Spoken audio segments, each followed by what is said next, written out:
The acts of the flesh. Matendo. Please switch over the mic and use a different mic. I want the translations.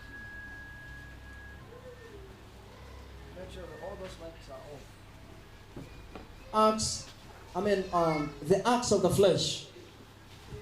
Matendo ya mwili. We have been talking about sin. Tumekuwa tukizungumzia dhambi for the last 1 month and also this month of September. That's mwezi uliopita na mwezi huu. I still want to take you a little bit deeper on the same thing. Nataka kukupeleka ndani kwa hilo jambo tu. The scripture says that the prayer of a sinful man is noise in the eyes, in the ears of God. Biblia inasema ya kwamba maombi ya mtenda dhambi ni kelele mbele za Mungu. That's the prayer of a righteous person. Na maombi ya mwenye haki is a sweet melody in the ears of God. Ni sauti nzuri kwa masikio ya Mungu. Ask your neighbor, is your prayer a sweet melody or noise in the ears of God? Uliza jirani yako, maombi yako ni kelele ama sauti nzuri mbele za Mungu? Please make sure that you get a response from your neighbor. Hakikisha kwamba unapata jawabu kutoka kwa jirani yako. Because I want you to help me help your neighbor. Kwa sababu nataka usaidie jirani yako. Because the life we are living, maisha ambayo tunaishi, some of us are nuisance in the ears and in the eyes of God. Wengi ni chukizo kwa masikio na macho ya Mungu. When God looks down at you, wakati Mungu anakutazama, he regrets why he created you. Anaanza kuwa anajutia kukuumba. I pray that God shall not struggle over your life in the name of Jesus. Naomba ya kwamba Mungu hatangangana kwa maisha yako katika jina la Yesu. Regret over your life in Jesus name. Hata juta kwa maisha yako katika jina la Yesu. I want us to read through Galatians chapter 5. Nataka tusome wa Galatia mlango wa 5. As you move slowly down the scripture, tukisonga chini kwa kifungu, because I want you to get a kifungu understanding of this scripture. Kwa sababu nataka upate vizuri kifungu hiki. There are several things that we are doing. Kuna mambo mengi ambayo tunayatenda which God does not want us to do them. Ambayo Mungu hataki tuyatende. It is committing an offense in the eyes of God. Ni kutenda dhambi mbele za Mungu. Galatians chapter 5, we begin from verse number 13. Wagalatia mlango wa 5 tutaanzia mstari wa 13. I'm waiting for all of us to be there so that we can ngoja wote tufike pale ili tuende pamoja. Galatians chapter 5 verse number 13. Wagalatia mlango wa 5 mstari wa 13. Those of us who are there, please confirm with the faith. Wale ambao wako pale tafadhali sema amina. Hallelujah. You should respond properly. Nafaa kujibu vizuri. Galatians 5 verse number 13. Wagalatia 5 mlango wa 13. For you have been called to live in freedom. Maana nyinyi ndugu mliitwa mpate uhuru. My brothers and sisters. Maana nyinyi ndugu mliitwa mpate uhuru. But don't use your freedom to satisfy your sinful nature. Lakini uhuru wenu usiwe sababu ya kufuata mwili. So God has given you freedom. Mungu amekupa uhuru. Don't use that freedom as a permit and a license for you to sin. Usitumie uhuru huo kama dhibitisho ya wewe kutenda dhambi. Don't make a mistake of using your permission, your freedom, as a permit or a license for you to sin. Usikose kutumia uhuru huo kama kibali cha wewe kutenda dhambi. Are you saying the right thing? I said don't use your freedom as a permit for sin. Usitumie uhuru wako kama kibali cha dhambi. You're saying the opposite thing. Don't use your freedom as a permit for you to sin. Usitumie uhuru kama kibali cha kutenda dhambi. The scripture says instead use your freedom to serve one another in love. Bali tumikieni kwa upendo. Verse number 14. For the whole law can be summed up in this one command. Maana torati yote imetimilika katika neno moja. Love your neighbor as yourself. Nalo ni hili, umpende jirani yako kama nafsi yako. Verse number 15. Mstari wa 15. But if you are always biting and devouring one another, lakini mkiumana na kulana, watch out, beware of destroying one another. Angalieni msije mkaangamizana. Tell your neighbor, don't destroy me. Ambia jirani yako usiniangamize. Don't destroy one another. Musiangamizane. We have been given this freedom, Tumepewa uhuru huu, but we should not use this freedom to destroy one another. lakini hatufai kutumia uhuru huu kuangamizana. Reduce the other mic. I will chase you soon. We have been given freedom Tumepewa uhuru to live a life that we want to live. kuishi maisha ambayo tunataka kuyaishi, But we should not use that freedom to devour one another. lakini hatufai kutumia huu uhuru kuangamizana.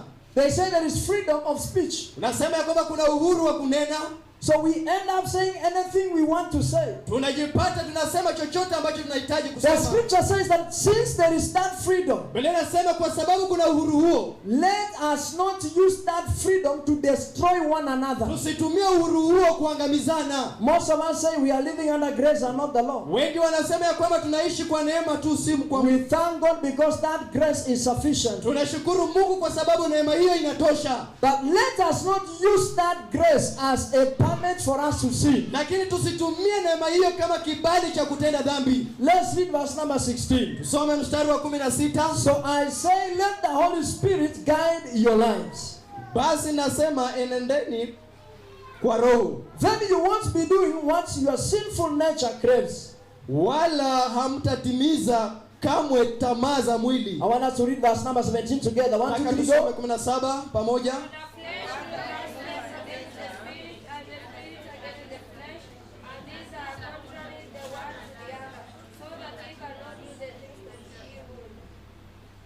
The flesh wants to do contrary to the spirit. Mwili unataka kufanya kinyume na roho, And the two are standing against one another. na hivi vitu viwili vinapingana.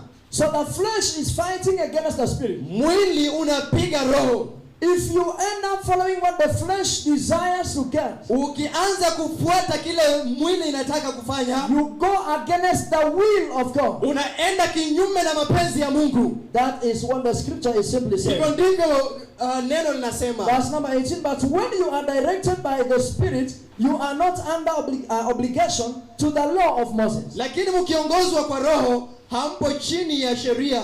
Verse number 19, Mstari wa 10. when you follow the desires of your sinful nature, Basi matendo ya mwili ni dhahiri. the results are very clear. Basi matendo ya mwili ni dhahiri, In other words, the results of the flesh are obvious. ya kwamba matokeo ya mwili yako wazi. Number 1, Ya kwanza, what does your Bible read? Biblia inasemaje? Adultery, my translation they call it sexual immorality. Unasema usherati. Sexual immorality is the selling off of sexual purity. Usherati ni kuuza, Is losing the purity, ni kupoteza utakatifu, usafi. because God did not create it for people to use it as sin. Kwa sababu Mungu hakuumba ili watu watende kama dhambi. If you're sitting next to someone who is not married, tell that person it is for the married. Kama umekaa mahali ambapo mtu hajaoa ama hajaoleka, mwambie ni ya watu ambao wameoana. Look around, find out if your neighbor is Angalia married. kama jirani yako hajaoa. If the person is not married, tell that's your neighbor, it is meant for the married. Ambia ni ya watu ambao wameoa. Sexual impurity is going against the standards and the command of God. Usherati ni kuenda kinyume na masharti ya Mungu, As per the scripture kulingana na neno pertaining marriage. ambayo inahusiana na ndoa. If you are here and you're not married, Ukiwa hapa na hujaoa, make sure that you stay away from it because it is sin. hakikisha kwamba umejitenga nayo kwa sababu ni dhambi. And there are those who are married but still going beyond where they are supposed to go. Na kuna wale ambao wameoa lakini bado wanaenda zaidi. Allow me to help you by saying this. Niruhusu nikusaidia kwa kusema hii. It is all sin. Yote ni dhambi. Whether you are married or not, but you are committing it with someone you're not married to. Kama umeoa ama hujaoa na unatenda kitendo hicho na mtu ambaye hujaoa, then that simply means it is sin. inamaanisha ya kwamba ni dhambi. So don't try to polish it. usijaribu kuirembesha. It is naturally sin. Ni dhambi. Matthew 19 verse number 4. Mathayo 19 mstari wa 4. Jesus answered, have you not read that he who created them from the beginning made them male and female? Matthew 19 verse number 4. Verse number 5. And say, therefore a man shall leave his father and his mother and hold fast to his wife, and the two shall become one flesh. Akajibu akawaambia, hamukusoma ya kwamba yeye aliyewaumba mwanzo aliwaumba mtu mume na mtu mke? 5. Akasema kwa sababu hiyo mtu atamwacha babaye na mamaye, ataambatana na mkewe, na hao wawili watakuwa mwili mmoja. He created them male and female. Aliwaumba mume na mke, and commanded that man shall leave his father and his mother, na kaamrisha kwamba mume ataacha baba yake na mama yake, and he shall cling to his wife, na yeye ataunganika na mke wake, and the two shall become one. na wawili watakuwa mwili mmoja. This is what the scripture records in Hivi Genesis. ndivyo Biblia inasema katika kitabu. And the two were naked and they were not ashamed, Na wawili walikuwa uchi na wao kuwa na aibu, because it is the fulfillment of the scripture. Kwa maana ni timizo la neno, that they both left their husbands, their parents, and came together to become one. ya kwamba wote waliacha wazazi wao na wakaja pamoja kama mmoja. Tell your neighbor, if you are not one, Ambia mwenzako kama wewe si mmoja, if the two of you are not one, kama nyinyi wawili si mmoja, sahau. may God help you in the mighty name of Jesus. Mungu akusaidie katika jina la Yesu. I say may God deliver you in the precious name of Jesus. Sema Mungu akukomboe katika jina la Yesu. So sexual immorality is one of the sins Usherati ni moja ya dhambi that God does not want his people to commit. ambayo Mungu hataki watu wake wakatende. Look at your neighbor Angalia jirani yako, and please help me preach better to that your neighbor. na nisaidie kuhubiri vizuri kwa jirani yako. Number 2, Pili, impurity. uchafu. Impurity is something that ruins the uncontaminated nature of something. Uchafu ni kitu ambacho kinachafua kitu. Losing the natural you. Kupoteza wewe jinsi ambavyo ulikuwa mwanzo. God created you naturally. Mungu alikuumba mwanzo. I want to go slowly to help someone understand this. Nataka niende pole pole kusaidia mtu akaelewe hili. Salt is good. Chumvi ni nzuri. It gives taste to food. Inapeana ladha kwa chakula. Sugar is good. Sukari ni nzuri. It gives taste. Inapeana ladha. Chai ikiwa haina sukari inaitwa Mukafu. mukafu. Wengine wanasema ndofia. Mukafu. If you put sugar in that tea, Ukiweka sukari katika hiyo chai, it gives the tea a sweet taste. inapeana chai utamu. Taste, ladha. Ladha. It gives that tea a sweet taste. Inapeana ladha katika hiyo chai. Now, if you take the same sugar Ukichukua sukari hiyo hiyo and put it in a clean bottle of water, na uweke katika chupa safi ya maji, the water is no longer natural. maji si kama jinsi ambavyo ilikuwa mwanzo. The sugar contaminates the water. Sukari inachafua maji. What was the intention of putting sugar in water? Lengo gani lilikuwa la kuweka sukari kwa maji? Is to give it taste. Ni kupeana ladha. But after you have put taste in that water, Baada ya kupeana ladha katika hayo maji, you have contaminated that water. umechafua hayo maji. It is still water, but contaminated water. Ni maji lakini maji machafu. It is no longer natural. Si kama mwanzo yalivyokuwa. You may put salt in water Unaweza weka chumvi katika maji so that you give it taste. ili kwamba ukapeana ile ladha. Of course, there will be taste in that water, Kutakuwa na ladha katika hiyo maji, but you shall have contaminated that water. lakini utakuwa umechafua hayo maji. Where am I taking you to? Ninakupeleka wapi? God created you a natural person. Mungu alikuumba vizuri. Wacha nisaidia wamama. Ukaenda ukatoboa masikio, ukatoboa mapua, ukatoboa na ulimi. You are contaminated. Umejichafua. Meoza. You are no longer natural. Hauko jinsi ambavyo uliumbwa. That is the impurity I'm talking about. Huo ndio uchafu ambao ninazungumzia. You are no longer natural. Hauko jinsi ambavyo uliumbwa mwanzo. Ukajipaka Pond's. Dada alisema mafuta ina ngapi? Iko ya makwapa, iko ya mgongo tu, iko tu ya uso, na ile ya uso wapakai kwa mkono. Ni uso tu peke yake. Iko ingine sijui wanapaka huku, ingine huku. Ya matofali hiyo. Ingine ya matofali. Ndio. Kila kitu na mafuta yake. Glory. To give you a different shape that is not natural. Inakupa muonekano tofauti. Ambia jirani yako ni dhambi. Ni dhambi. Wacha.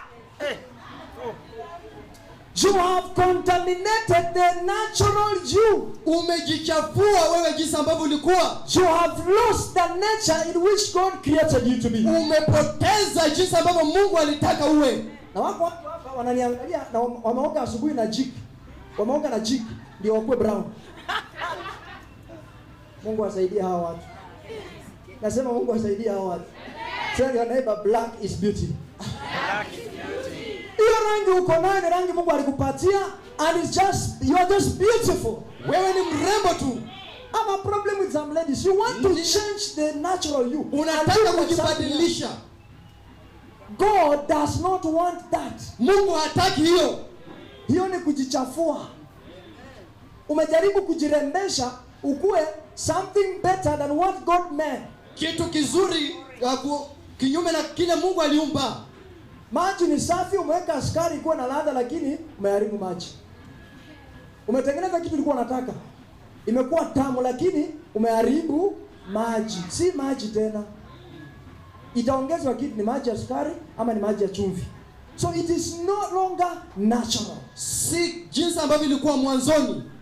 Simaanisha kwamba usikuwe mrembo, usijipake mafuta ndio parare. At first alisema tusijipake Pond's tuparare. Hapana, be smart. But don't try to change the natural you to become something. Usijaribu kujibadilisha kuwa kitu kingine. Glory. Tap your neighbor and shout hallelujah. Hallelujah. Unaweza ongeza food color kwa mchele. Ndio. Ndio mchele ikuwe ya red. Ama ikuwe ya yellow. Ama ya orange. Ama ikuwe ya blue. Lakini ujue ya kwamba umeharibu mchele. Ndio. Ndio maana unaona wakipika mchele, wakiweka vitu zingine ndani na badilika rangi na kuwa pilau. Ndio. Si mchele tena. Wanakuulizanga, you want pilau or white rice? Unahitaji pilau ama mchele ule mweupe? You know, you have changed the nature of that rice. Umebadilisha jinsi ambavyo wali ilikuwa inafanana. Kuna watu hapa si watu wenye Mungu aliumba, ni watu pilau. Watu pilau. Mungu asaidie sisi tubaki kuwa natural katika jina la Yesu. Amen. Hao watu wako nje katika jina la Yesu. Amen. Ambia jirani yako usijaribu kuwa mtu pilau. Pilau. Toboa mpaka ulimi na uweke chuma ndani. Kwani wewe ni ng'ombe? Toboa mapua, weka chuma ndani. Aiyo bull. Ya kufungwa kamba ndio i-control wafungwa kiendesha wakipeleka mahali wanataka. Mungu asaidie sisi katika jina la Yesu. So sin number 2 is impurity. Dhambi ya pili ni uchafu.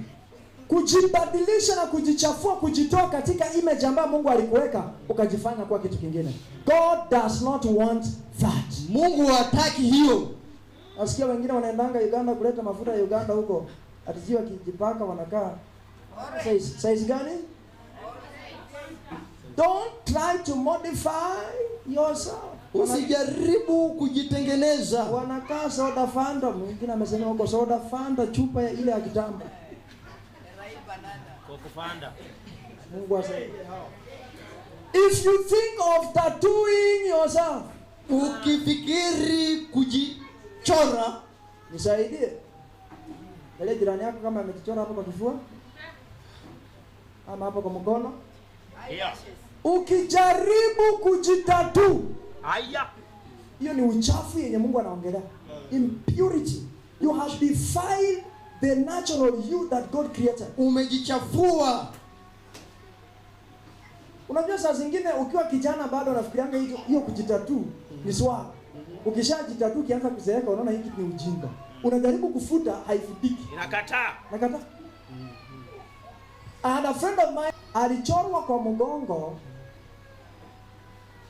kitu inakaa shetani.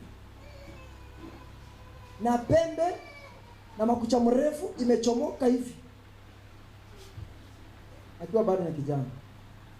Amezeeka, amejaribu kufuta hiyo kitu mpaka mgongo imekuwa yote nyeusi. Why? Because the person wanted to modify the body that God had made. Kwa sababu alitaka kujigeuza, kubadilisha mwili. Ambia jirani yako uko tu sawa vile uko hivyo. Usijaribu kujibleach, jaribu kujibadilisha sura. Hiyo ni dhambi ambayo Mungu hataki sisi tutende. Amen. Number 3. Lustful pleasure. Lustful pleasure ni kujifurahisha katika tamaa. Na kuna watu ambao wana tamaa fulani ya vitu mpaka imewaletea shida katika maisha. Amen. Is a strong craving or desire for something. Looking at something and psychologically you think and take yourself beyond the point of just seeing, and you feel like you have taken it away. There are people, hata nikihubiri hivi anaweza kuwa amekaa hapo chini na anaangalia tu pastor anasema huyu pastor mimi nampendanga na roho yangu yote. That is lust. That is Lust. yaani mimi niko hapa na ubiri lakini kuna mtu anione nikihubiri. Ameniona mahali kwingine ambapo hafai anione. That is what I'm calling lust. Tamaa ambayo imezidi kiasi. You are just looking at things and you begin to imagine and create other things beyond that. Glory be to God. It might be a sexual lust. Inaweza kuwa tu tamaa ya vitu vingine. Yaani ukiangalia kitu unatamani, ukiona gari unatamani hiyo mpaka una possess in Jesus. Possess. Na kweli una possess mpaka unanguruma. God shall help us in the name of Jesus. Amen. Don't lust after things. Ni dhambi. Unafikirianga dhambi ni ile ya kulala na bibi ya mtu tu peke yake ama bwana ya mtu ndio dhambi. Lakini kutamani vitu kuzidi kiasi, hiyo ni dhambi. Yaani unatamani kitu mpaka unakuwa na chuki na huyo mtu kwa sababu ana kitu ambacho unataka na huna uwezo wa kupata. That is lust. Number 4, idolatry. Worship of idols. Idolatry is worshiping something else instead of God. Umechukua kitu kingine umeweka katika nafasi ya Mungu, sasa imekuwa hiyo ndio kitu ambayo unaabudu. Kuna watu wanaabudu pesa. Asipokuwa na pesa utaona sura inabadilika. Akikusalimia hakusalimii kama kawaida because the person doesn't have money in the pocket. Lakini akiwa na pesa bado utajua. Maana atataka akupige na kulipe. Maana atakwambia utadu, after all anajua hata akikukosea upeleke police station, pesa yake itamotoa huko station. Hiyo ni mtu anaabudu pesa. Akikosa pesa hana amani, tembea kwa barabara akiongea peke yake. Lakini akiwa na pesa bado anaongea peke yake. Akiona watu hawana maana katika maisha yake. That is idolatry. You have idolized money. So you are worshiping money. Kuna watu wanaabudu vitu zingine though they are in church, and I want to help those of you who are in church and are still worshiping other things. uko tu kanisani, Yesu ni Bwana, lakini kuna mahali pia unaendanga usiku kama pastor hayupo, na pastor akuoni. Shatoka huko narudi kanisani, pastor, Yesu ni Bwana, tumeokoka mbinguni. Sijui utaenda na baisikeli ya kono ama utaenda na namna gani, kwa sababu kama hiyo ndio maisha unaishi, mbingu hautaiona. Idolatry. There are people who go to the graves to sacrifice to spirits. Kikwetu mimi nilikuwa naona mtu anachinja ng'ombe, anataka kulisha baba yake ama babu yake, na anakata nyama, anadunga kwa lisiora, anadunga kwa kaburi, kuka ama baba atakula nyama, tangulini maiti atakula. That is idol worship. And you find a believer, a brethren from church, is part of such like nonsense. That is what we are calling idol worship. Feeding the dead. Unatoka tu hapa kanisani, ulindoko njengo, njako simenda zili ngisapa. Ambia jirani yako, waacha ujinga. Njako simenda zili ndua siakuka. Yeah? That is what I'm calling idol worship. Don't be part of such like things, because you are raising an altar against God, and you will pay for it. Amen. So don't go sacrificing on graves. Don't go cementing graves. Ati unajua hii vitu hata ukiwa kanisani lazima unafanya ati nisipoweka nyama kwa kaburi kukata kuja na ndoto. Si wacha kuja na ndoto, kwani unataka kukemea ndoto chafu? Acha akuje ukemee aende. Am I talking to someone? So don't worship idols and other gods. If you're in church, make sure that you are only worshiping the same one God. Don't drift from it, because akikasirika against you, he will take your life. How many of you remember mtu mwenye alikufa hapa Ranje kwa sababu ya kuenda kubeba liekoni na kupatia msiba? Did you hear that story? Yes. Because he was in church and he went on the altar of circumcision. Akahusika katika madhabahu ya kimila ya kutayarisha. And that is how God struck him and took his life. So if you mix God and other gods, Bible says he's a jealousy God. He doesn't want to share his glory with anyone. You try that, you will know he doesn't share. But my prayer is that none of you shall worship idols in the name of Jesus. Amen. I say none of you shall worship idols in the precious name of Jesus Christ. Amen. Hiyo kusema amen imekuwa ngumu, maana hata kuna watu hapa wananiangalia wanasema, pastor, hiyo ungetoka hapa haraka sana, kwa sababu kwa duka yangu kuna kakijiti nilipewa, nikaweka hapo kwa mlango, ndiko kanaletanga customer, ndiko kanaletanga. Na pastor, nisipoweka hapo kakijiti hapo kwa mlango ama kwa kibeti, hiyo siku siwezi kuuza. Enda toa hiyo kitu tupe mbali. Kwa sababu hiyo kijiti haiwezi leta customer. Haipati customer uhai akaishi ndipo akakuja. Ni Mungu anapea customer uhai na anakuletea customer.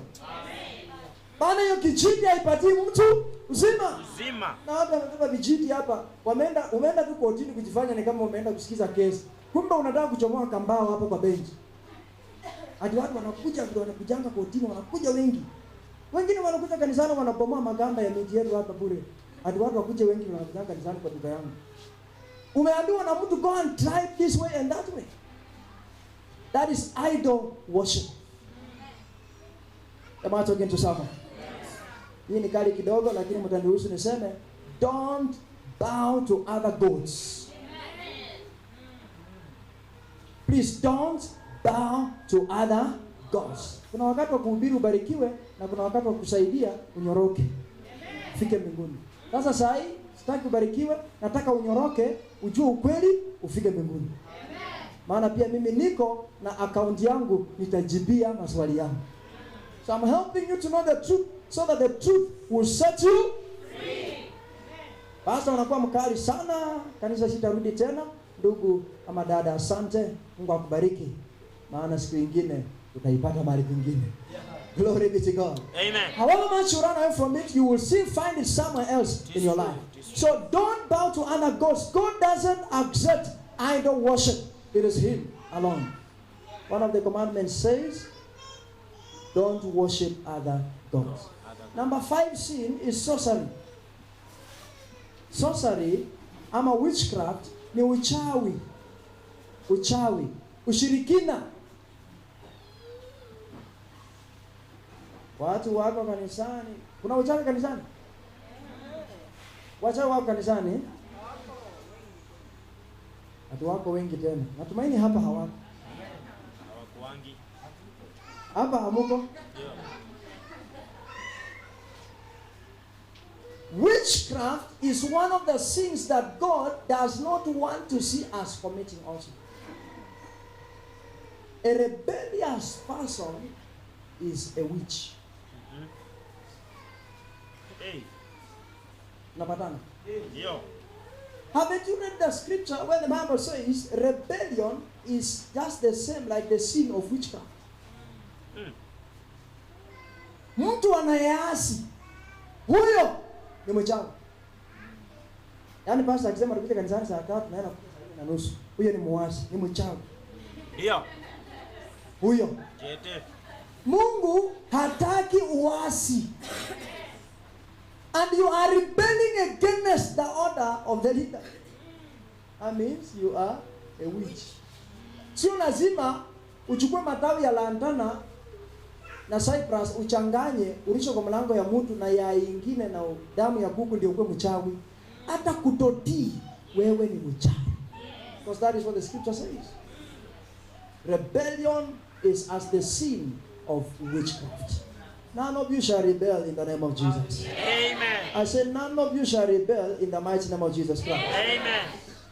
Sorcery and witchcraft goes together with the visitation of witch doctors. Now Mungu atusaidie because people are losing confidence in the church and in Christ, and they are standing in between.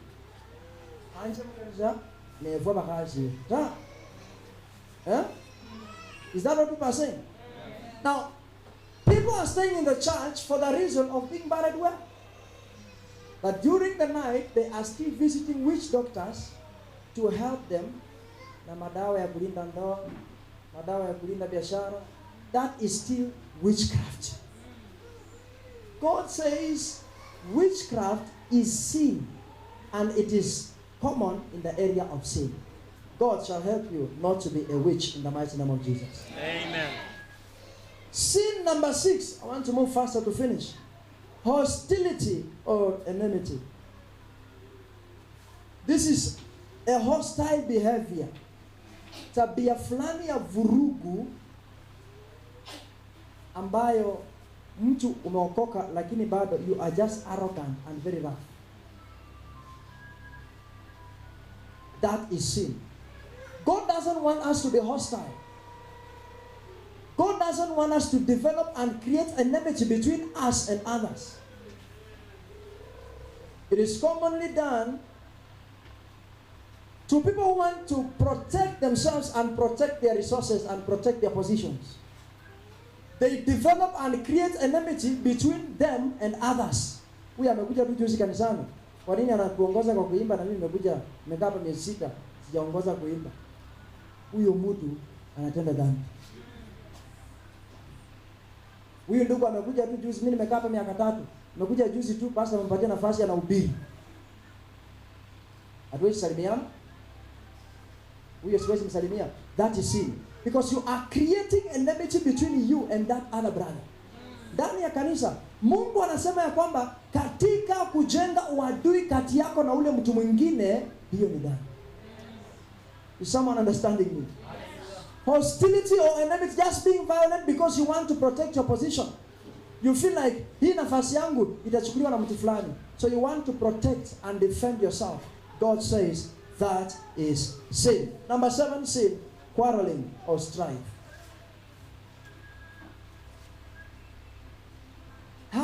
an angry argument.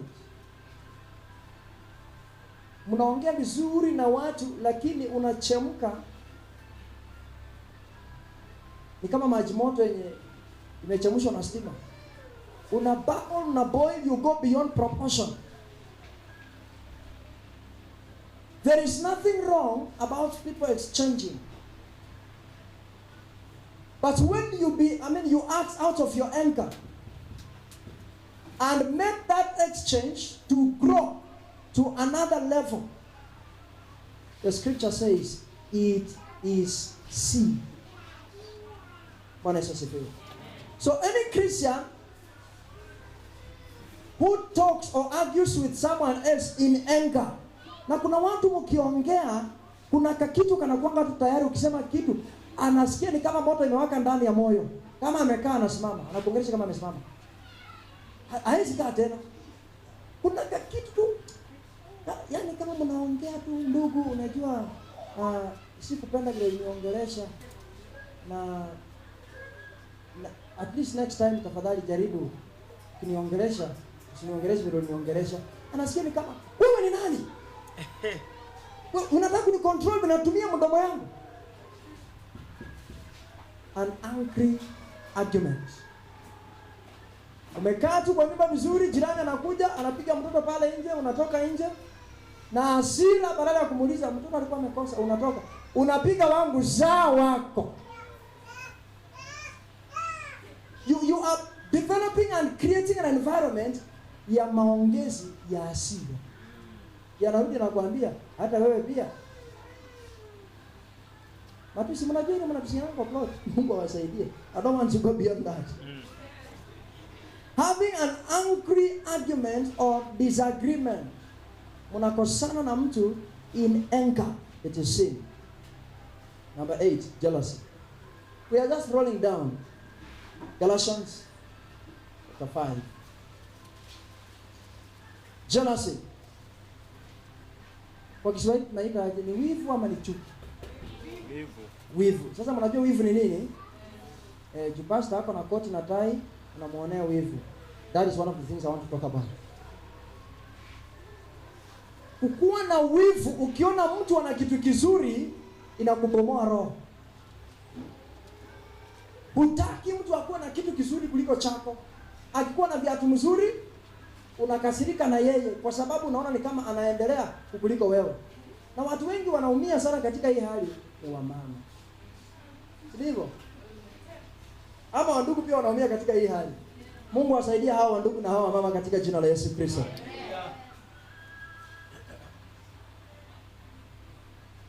If you find a jealousy pastor, he will be walking around telling people, hiyo kanisa ya pale chini ya majini, ile ya pale juu ya majini, kanisa yetu tu ndio nzuri. Kwetu tunaombanga, ile kanisa nyingine ya pale juu huwa hawaombi. That is a jealousy person, because he or she feels like hao wengine wanaendelea na sisi bado tuko mahali tulikuwa. Yeah. So anakuwa na wivu mpaka inamchukiza ndani ya moyo wake. Mama, ukiona mama mwingine hapa amevaa suti, unaona hii suti imenizidi, ni mzuri sana. So you want to find a way mpaka unataka akae kwa kiti yenye na msumari ndio nguo iraruke. Tafuta tu mbinu, unampitisha hapo kwa mlango mahali kuna kamsumari, kararue nguo kwa sababu ya wivu. Unasikia mbaya. Kwa smart. Ukiona ndugu amekuja na gari amepark pale nje, unazurura tu hapa nje unadunga msumari ndani. Kwa sababu amekuja na gari na huna gari. Unasikia wivu, huyo ndugu anaendelea. Mimi siendelee. Bwana Yesu asifiwe. Amen. Mwingine akaniuliza, ule ndugu anakujanga na ile gari pale, ni yake alinunua? Kwa nini unataka kujua mambo ya watu? Kwa nini unataka kujua mambo ya watu? Ni wivu inakufanya unataka kujua mambo ya watu.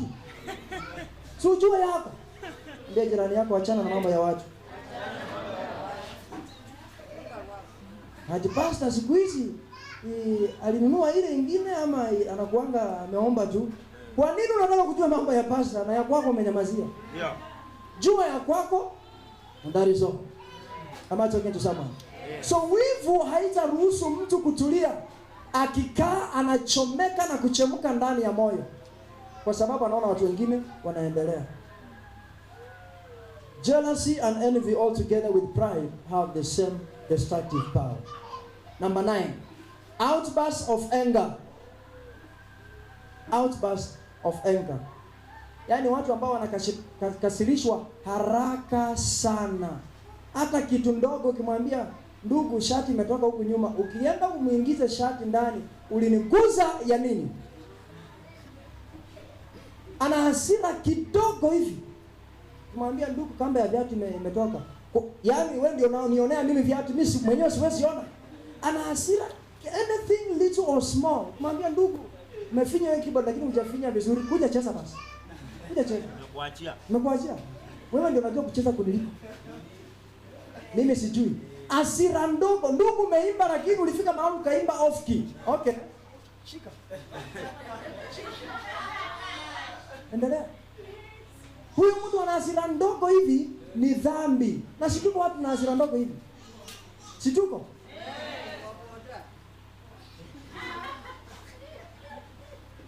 Ati waboda hapo na hasira ndogo hivi. Ukimwambia usiende speed, anakuambia shuka. Anakuacha pale. Anaenda. Hasira ndogo ni dhambi. Don't be a quick-tempered person. Na ukiwa mtu wa hasira kidogo hivi, hakuna siku unaweza kuongoza watu.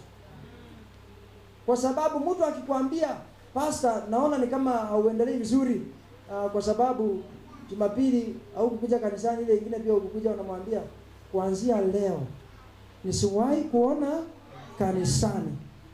Na kuchunga mimi hapa. Kwa sababu kuna hasira kidogo, utaki mtu akuongeleshe ama point out your mistakes. So you react very fast. Nilikuwa na ndugu mwingine hapa, alikuanga ana react mpaka mimi mwenyewe nasema, ndugu, pole. Because I do not want to make him feel like mimi namchukia. Kumwambia, ndugu, vile uliongea ilikuwa mzuri, lakini you were not talking to children, ulikuwa unaongelesha watu wazima ambao wana akili na nyumba zao. Ndio. So hakikisha kwamba unapoongelesha you take care of your words. Yeye akiangalia naona, okay, sasa mimi sijui kuongea, sitaongea tena. Kama ni kwa mkutano, mtu kama huyo akiwa, wakati mnasema let's contribute, akichangia kitu na useme, ndugu, kwa mfano niseme acha tu discuss, tuko na crusade next month. Nataka tupange vile tutafanya crusade. Nataka tukue na wandugu wasimamie upande wa security. Na yeye aseme, pastor, mimi naona tukue na watu ambao pia watanunua maji ya chupa. Na mimi nimwambie, hapana, maji tunaweza wacha tukunywe tu ya kawaida, to reduce budget. Yeah. Okay, sasa nilikosa kuitisha maji. Hiyo mkutano amemalizia hapo. Anatoka na kwenda nyumbani. Kwa sababu kuna mtu ali-object kitu ambacho yeye alipropose. Si lazima you sit down, calm down your temper and adjust yourself. Sawa, tukunywe maji ya mfereji ama tukunywe ya kewa ya chungu huko. No problem. So quick-tempered people cannot even maintain a family or a marriage. Msaidie mtu tafadhali. Watu ambao wana hasira kidogo hawawezi sustain nyumba ama ndoa.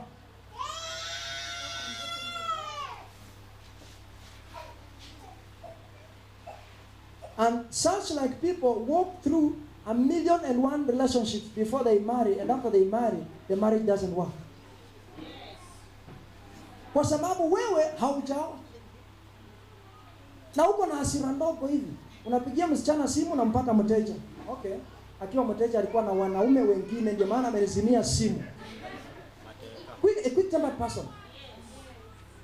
Ukimpata kwa barabara, huenda amechelewa kufika nyumbani na kusalimia na anakuambia, Amina Hari, unakasirika, kwa nini hutaki kutembea na mimi kwa barabara? Kwa sababu kuna mtu hapa karibu ambaye pia ndio. And if you are a lady, akikupigia simu akwambie nipeleka lunch, umwambie sina pesa, hiyo ndio mwisho wa kureceive simu yako. wiki mzima hata kushikia simu, kwa sababu ulikataa kumpeleka lunch. A quick-tempered person. Yeah. The Bible says this is sin. Omba Mungu akusaidie hiyo hasira ndogo ndogo ikwishe. Ukuwe mtu wa roho kubwa. Wakikutusu nasema haleluya. Kwambia wewe ni mjinga unasema amen. Asante Yesu. Yesu ni mwaminifu. Ndio. Asante mwana. Hey. Sio kukaa tu kitu kidogo na kuna watu of this type, hata kama anajua unaweza mpiga ukamuumiza.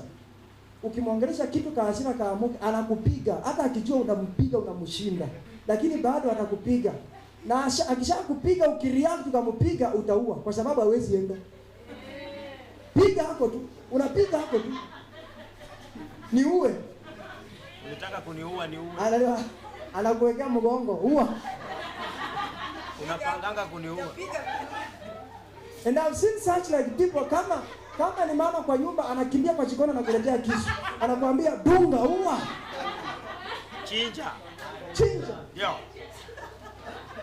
Kwa sababu ya hiyo hasira ndogo. Kimbia kwa jikoni, anaweza leta panga ama nyundo akakwambia piga hapa. Hapa ndio mtu anakufanga haraka. Piga hapa. Kwa sababu ya hiyo hasira ndogo. Hata wazee. And such like people, mtoto akikosa kwa nyumba anaweza shika mtoto akarusha nje ya nyumba. Kwa sababu ya hiyo hasira ndogo. Hasira huwa na haibegi. Huwa na haiziki.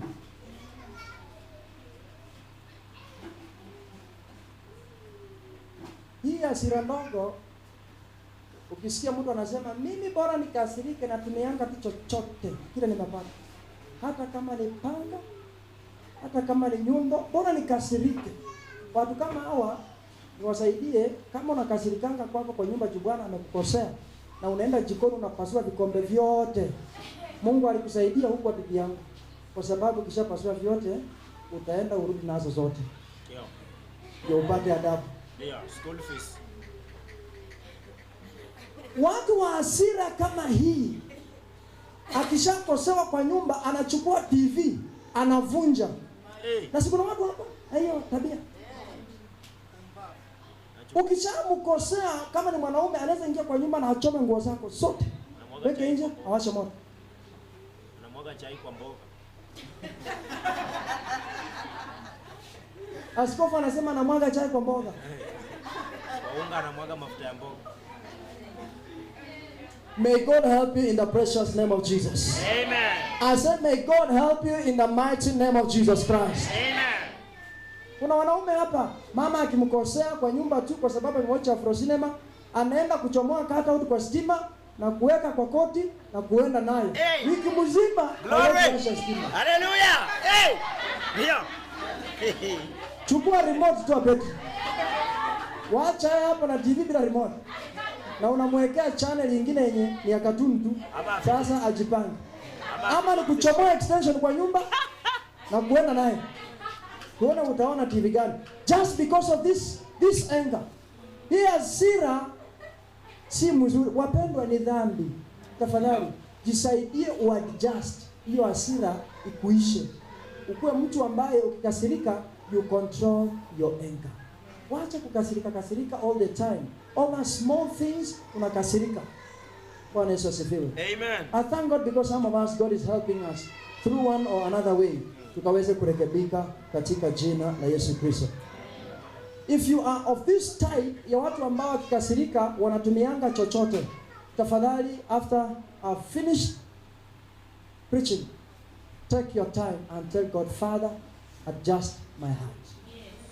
Hii hasira iniondoke. Because hiyo hasira ni dhambi. And I repeat it, ni dhambi. Ephesians chapter 4 verse number 26. Waefeso 4:26. Don't sin by letting anger control you. Don't let the sun go down while you are still angry. Ephesians 4:26. Don't sin by allowing your anger Or don't let your anger to control you. Don't sin by allowing your anger to control you. Don't allow the sun to go down while you are still angry. Ephesians 4:26. Usiruhusu hasira ikupatie wewe mwelekeo ama ikontrol maisha yako. Wacha nisaidie mama, ukishagombanishwa na bwana yako ukakasirika na unatoka kwa nyumba unaenda wapi? Unaenda wapi? Na ukishaenda kwenu au mshikii simu number 1. Number 2, akituma message haujibu. Unasoma lakini ati uko nampatia punishment. Sit down and discuss the matter and settle it. Kama umekaa karibu na mtu anaoleka, mwambie yeye hapo ni kwako. Kwama hapo. Kwama kabisa. So don't be running away all the time because of little things. Atuache ni muache ajipikie yako ndiye ajue mimi naumianga nikichomeka na moto. Yeah. Pia yeye ajipikie yako. Na uzuri ni kwamba hata sufuria yenyewe ulikuwa umeacha chafu hata osha, atakula tu kwa hoteli mpaka vile utarudi. Lakini Mungu anasaidia katika jina la Yesu. So don't allow your anger to control you. Bwana Yesu asifiwe. Kuna ndugu hapa, kuna mndugu alikuwa ananiambia, pastor, mimi nakuanga na hasira mbaya. Mke wangu akinikosea nasikia nimkuze kidogo ndio nitu. Na nisipomkuza. Na unajua kukuza, anasema sio kukuza tu, ni kukuza. Nisipomkuza pastor, hata kama ni kitu kidogo hivi, huenda mama ameleta chai baridi kwa meza, na ndugu aulize, na hii chai kwani kuni lisha? Na mama mwambie kuni ilinyeshewa. Sio kwa kitu tunamwona mkazuri Mungu. Lazima amuguze. Lakini nashukuru Mungu, maana huyo ndugu tangia tuongee na tuombe pamoja hadi wa leo haguzangi. Ndio. Haleluya. Yesu ni Bwana. Na amani iko. Ndio. Na hapo hapa anasema amen. Nimesikia kusema amen. Haleluya. Kwa hivyo hiyo hasira inaweza sababisha ndoa yako ikavunjika. Glory. Kwa sababu kila wiki huyo mama alikuwa anaenda kwao. Mpaka akachoka na kuenda kwao, akasema sasa watu waniulie tu hapa. Nimechosha baba na mama kila wiki nyumbani, kila wiki nyumbani. Pastor is not with. Kabanjere sana. But we thank God because God settled the matter. Hasira ikakwisha, amani ikatawala. Amen. So that anger can break up your marriage, it can break up your family. Bwana Yesu asifiwe. I've taken much time on that because najua watu wengi tumekuwa na shida ya hasira katika maisha yetu. Number 10, sin. Biblia yako inasema namna gani?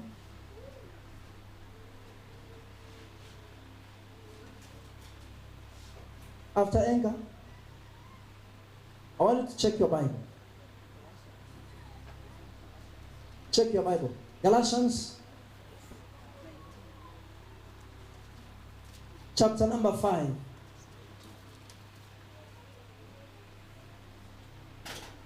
Read down the scripture.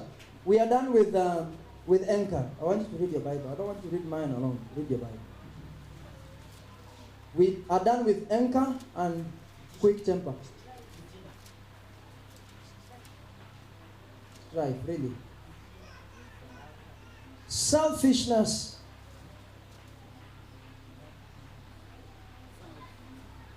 Selfishness. Selfishness. Kwa Kiswahili ni nini? Uchoyo. Yaani mtu anakuomba kitu, unajua iko kwa nyumba na bado anamwambia haiko. Jirani anakuja tu vizuri, anakuomba nisaidie na sukari, niko na mgeni. Uko na sukari kilo 2 kwa jikoni, lakini unamwambia hata sisi tunakunywa tu ndofia. Tangu mzee aende juzi, hii nyumba hata chumvi yako. Na sukari iko kwa nyumba. Unamwambia hiyo uchoyo ni dhambi. Mtu anakuomba tu shilingi 10 na kwa sababu pesa haiongeani kwa mfuko, uko tuna 3,000 na ina kazi, unataka kwenda kula nyama. Unamwambia ndugu, I'm also financially crippled.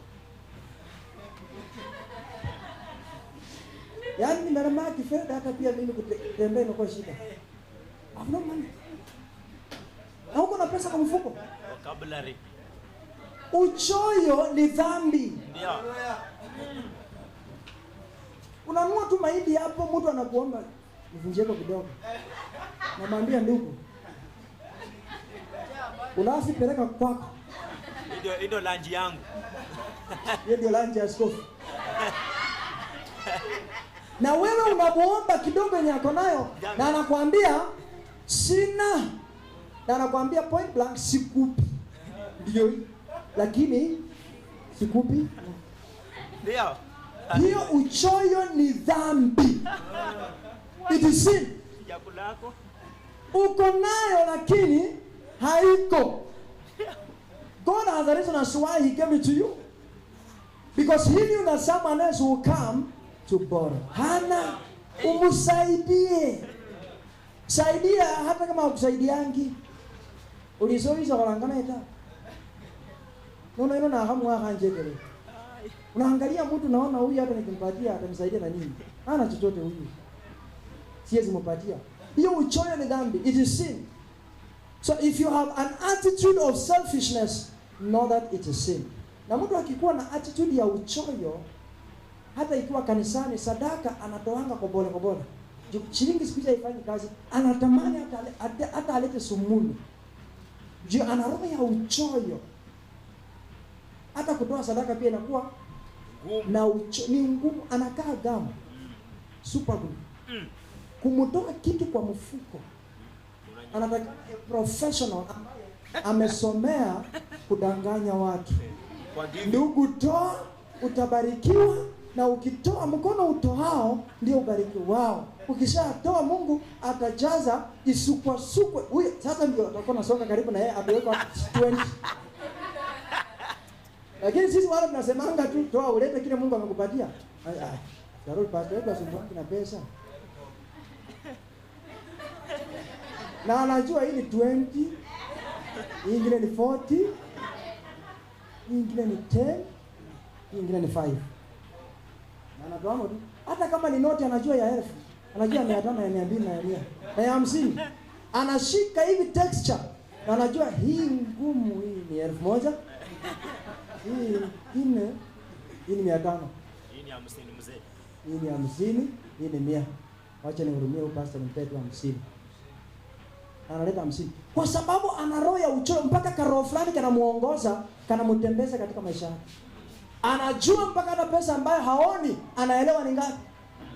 Kwa sababu ana kitu cha uchoyo ndani mwake. You don't want to give. Ni mtu wanasema mkono gamu, birika. Kufinya, kuchoma. Hata majani ikikuja tu mbili shika hapo imefunika. Haitoki kutoka. Imekwama. Cream ikikuja ipite hapo imefunika. Haiwezi toka. Mkono Rika. God shall help you not to be selfish in the mighty name of Jesus. Amen. Hali ya uchoyo ni wakati mtu anataka kushughulika na maisha yake na yeye peke yake. Na ukitazama mtu mchoyo kama ni mwanaume, angalia bibi yake. Utajua tu. Utajua. Yeye amejipaka mafuta ameng'ara, bibi ameparara. Huyo mtu ana roho ya uchoyo, na hata tu mafuta ya 20 hawezi patia bibi. Anamwambia ajisort.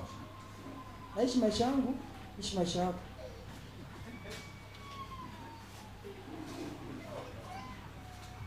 Mungu atasaidia wanaume hapa katika jina la Yesu. Amen. Wamama ambao ni wachoyo, hata wakimumwagia pesa ya mganda 50,000, ndugu, bado utalipa rent. Utakopa ulipe rent. Na amepanguza mikono, haki ya Mungu. Pum. Sende osele simbi. Mpaka atenge kwa mkono, pum. Mimi tu hata shilingi. Na hapo na pesa kwa nyumba ya 50,000 ya mganda unamwagia. Lakini hata kununua majani kwa nyumba hawezi nunua. Utanunua ndugu. Uchoyo.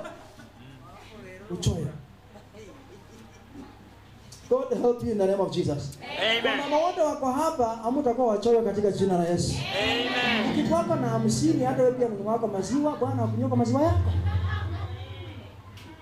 Bwana kusemanga tu ati pasa alihubiri akasema mwanaume ndiye analeta chakula. Maana Mungu alipea Adam shamba atengeneze shamba akilima chakula. Sasa mimi hawa nilikuja tu walete Kuharibu. Alikuja kuharibu. mbao. Mungu akusaidie katika jina la Yesu. In Proverbs 31 the scripture says talks about a virtuous woman. Mwanamke mwema anatafuta chakula mbali, analeta karibu. Hiyo ndio maandiko hujawahi soma kwa Biblia, lakini ya Genesis umesoma sana. Mungu anakusaidia ukitoka hapo, mama wote msome Proverbs chapter number 31. Anatafuta shamba, ananunua, ananunua shamba, analeta familia yake ndani, wanakaa ndani, analeta chakula kutoka mbali, anawalisha, anawavalisha, anapanga wafanyikazi wake. Anaamka mapema. Ndio. Check chapter number 31 beginning from verse number 10 down the scripture. Yeah. Utapata kuelewa na kufahamu zaidi. So a woman is not supposed to be selfish, a man is not supposed to be selfish. Yeah. Kwa sababu uchoyo ni dhambi. Are we together? Uchoyo Ni ni dhambi. Angalia jirani yako, mwambie leo ni siku ya sadaka ya upendo.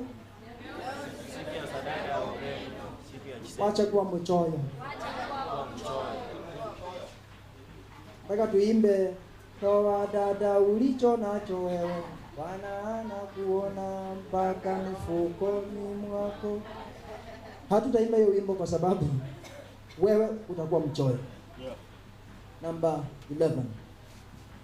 Dissension. Kutokubaliana. Dissension. There are people ambao hatakangi kukubaliana na watu wengine kwa kitu chochote. All knowing, all understanding. Hakuna wakati anaweza ambiwa kitu na kubaliana nayo. All throughout. Yeye tu ndiye anajua. Yaani ukimwambia unajua kuisera, anasema ndio, najua. Na hajawahi kanyanga kuisera. Ukimuuliza unaendea wapi, asema huko. Na hajui huko. I had one of my cousins alikuwa anajua kila kitu. Mpaka kile hajui pia bado anajua. Na atakuonyesha vile inafaa kufanyika even when he doesn't know anything. Mtu ambaye hataki kukubaliana na watu wengine kwa kitu chochote. The reason as to why atakataa kukubaliana na kitu ni kwamba mtu mwingine pia mahali amesema. So yeye anataka kufanya vitu kivyake in his way or in her own way. Wanaume wengine wako hapa wakubaliana na bibi zao kwa sababu mama amesema hiyo. Tupilia mbali. Mungu asaidie wanaume katika jina la Yesu Kristo. Amen. Na wamama ambao pia mnakataa vitu kwa sababu Bwana ndiye alisema, Mungu asaidie hao katika jina la Yesu Kristo. So dissension, kutokubaliana katika mambo, it is also sin. Unakuwa adamant. You are hard and stiff necked. Hautaki kubadilisha mawazo. It is sin. Sin number 13. Envy. Kwa Kiswahili? Chuki. Wivu. Wivu ama chuki. What is the difference between jealousy and envy? One is better than another. A feeling of discontent or resentful, longing for something. Yaani hata kama umepata bado unataka kingine ambacho si chako. Tunapatana? Are you understanding? Envy is like unaonea mtu mwingine kwa sababu ako na kitu kizuri. Sasa you don't feel good about the person. Second last, according to the scripture, drunkenness. Ulevi. Mtu aliniuliza, ndugu, ni wapi kwa Biblia imeandikwa usinywe pombe? Nionyeshe, nikuonyeshe mahali imeandikwa kunywa kidogo.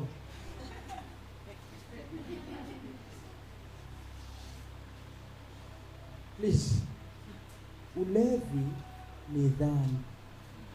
Ni tendo kati ya matendo ya mwili ambayo udhihirisho wake unaonekana.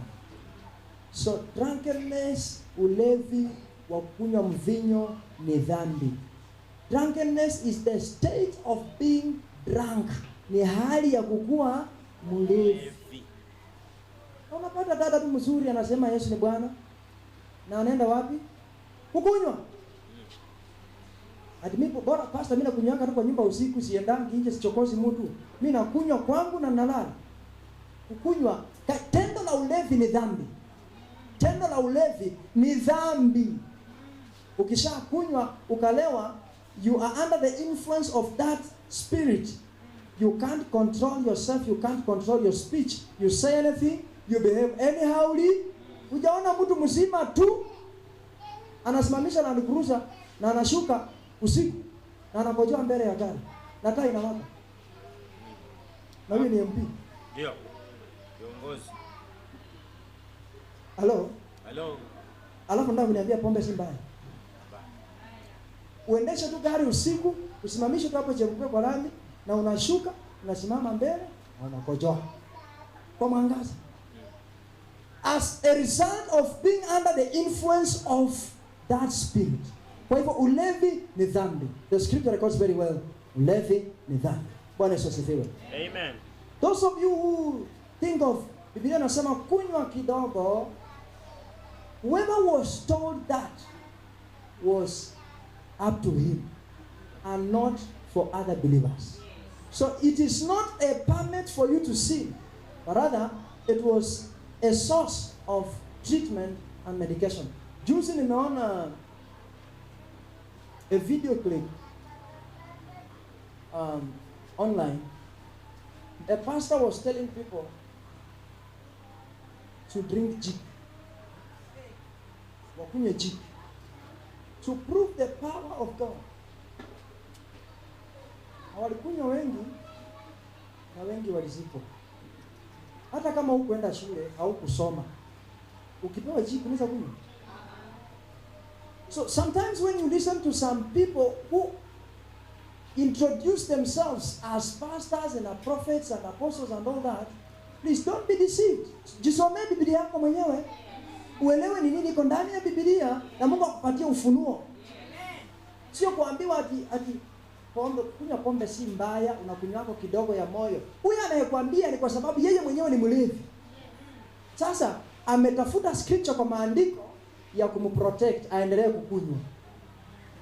So anyone who tells you ndugu, kunywa pombe si mbaya, mchungaji mwenye anasema kunywa pombe ni mbaya, huyo ni mchungaji hajasoma Biblia vizuri. Maana katika Biblia hakuna mahali imeandikwa ya kwamba usilewe, usikunywe pombe. Huyo ni mlevi, anakusaidia wewe kulewa kama yeye. So read your Bible on your own and get proper understanding from the scripture. Bwana Yesu asifiwe. Our last point from the same scripture. Wild parties. Yaani ni sherehe za mwituni, na nataka nikusaidie uelewe sherehe za mwituni ni sherehe zinakaa namna gani. Wild parties, to those of you who are still young, those parties are full of sin. And if you partake of the same, you are a sinner. Hizo sherehe ambazo watu wanakusanyika wengi, atipasa tukikuwa tunafanya gospel gym jam. Unajua kuna watu wameharibika, akili yao anaanza kuambia vitu vingine tofauti. At Christian night club. Christian Night club. atipasa tunaenda kucheza tu, ni gospel tu, pasa tunacheza tu gospel. Christian night club. The fact that it has been called Christian or gospel night club, it doesn't make it holy or righteous. It has the word church. It has the word gospel. But it is not gospel within itself. Orgies. Sherehe za kukula tu, injinia kukula tu mchele, soda, nyama, chapati, mpaka unashiba unasimbwa. Hallelujah. Glory. Na kuna watu mahali kuna chakula utawavuruta huko. Kwa sababu hapo ndio maisha, nawaambianga hapa ndio mahali nafaa kukua. Hapo chakula. Anywhere there is too much food ni dhambi. Kwa sababu kuna watu wasipokula wanakwasika. Na ndio maana tulisema tukienda ushirika wasipikiange watu kwa ushirika kwa sababu ni dhambi. Ndio. Umeelewana? Wakishapika ukashiba ukakula na wanakuja kwako na unapika strungi na githeri na ule alipika chapati anakwasika. Na inakuwa dhambi. Ama talking to someone. Ndio. So these parties, hizi masherehe za kukula hizi, hata kama hazina pombe ni dhambi. Ndio maana unapata wanaingia kwa ushirika saa 2 asubuhi wanakunywa chai na mandazi. Saa 7 wanakula ugali na nyama. Haleluya. Saa 8 wanakunywa wako tu soda. Alafu wanaingia kwa ibada saa 10. Na hiyo ibada wanaingia saa 10 ndiko 30 minutes. Ndio. Amen. Amen. Wamemaliza ibada, wanaletewa tena ugali. Wanamaliza Ya na uji. kufunga ibada. Wanamaliza na uji. Hiyo ni dhambi. These parties, wild parties, hizi masherehe zimejaa watu na kelele ambazo hazina mwelekeo, ni dhambi. So those of you who are young ambao nawaonanga hapo Wings Jumapili at jam session, kuanzia leo nikikupata huko, ujue tutamalizania huko kama mchungaji na mshirika. Amen. Nilikuwa nakuacha ukienda ukipita maana sikuwa nimekuambia, lakini leo nimekuambia. Nikishakupata huko kijana unaruka kwa pastor ati hii unajua ni gospel. Huko tu. Hamba naji. Huko tu hapo tutakutana hapo tu. Sawa? Tukutane hapo. Yeah. Tutamalizania huko kama mchungaji na mshirika. Yeah. Pastor akiwa mbaya lakini mbingu. Amen. Am I talking to someone? Yes. So don't involve, or rather don't get involved katika hizo sherehe za chakula na kurukaruka tu kelele without order. Hizo sherehe ni dhambi. Please understand me. Am I talking to someone here? Yes. Those your family meetings, kwenda nyumbani ati ni mkutano ya familia na hakuna kitu ya maana mnaenda kufanya, ni kukaa na kukula na kucheka. Ukishamaliza hivyo mnatoka mmekosana. It is sin. So don't get involved in such like parties zimejaa kelele ambayo haina mwelekeo. Now what does the Bible conclude with on the same scripture? And other sins like this, na dhambi zingine kama hizi ambao msingi wake unakaribiana na hizi. Kuna mtu wa Biblia Kiswahili?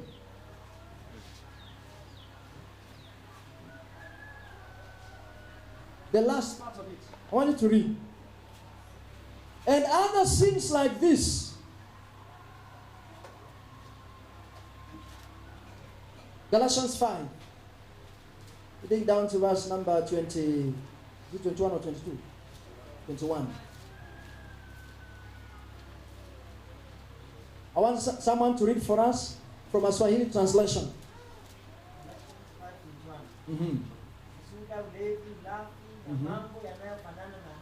Na mambo yanayofanana na hayo. Katika hayo nawaambia mapema kama nilivyokwisha kuwaambia, na kwamba watu watendao mambo ya jinsi hiyo hawataurithi ufalme wa Mungu. Tunda la Roho. Tunasikia wote. Na dhambi zingine kama hizo, na waonya mapema kama jinsi nilivyofanya pale awali, ya kwamba yeyote atakayehusika katika hizo dhambi hata uona ufalme wa mbinguni, ambayo mtunda. Kwa hivyo ukikuwa unakunywa Tusker, akipasa mimi sikunywangi changa ndio mtu analewanga Tusker ama Pix na silewangi, dhambi ya aina kama hiyo inayoelekea kwa ulevi, ufalme wa mbinguni hautaona. Bwana Yesu asifiwe. Ukiwa unarukaruka pale drips, alipasa mimi kwenda tu jam session, dhambi kama hiyo na zinginezo zinazoelekea huko, ufalme wa mbingu hautaona. And other sins like this, let me tell you again, Paul says, as I have before, that anyone living that sort of life will not inherit the kingdom of God. Anaishi maisha ya hiyo aina. We have mentioned several things here. Anyone who will live that kind of life, maisha ya hiyo hali, hatauona ufalme wa mbinguni. Maisha ya hiyo hali, you will not inherit the kingdom of heaven. Let's be up on our feet. I want you to lift up your voice to the Lord.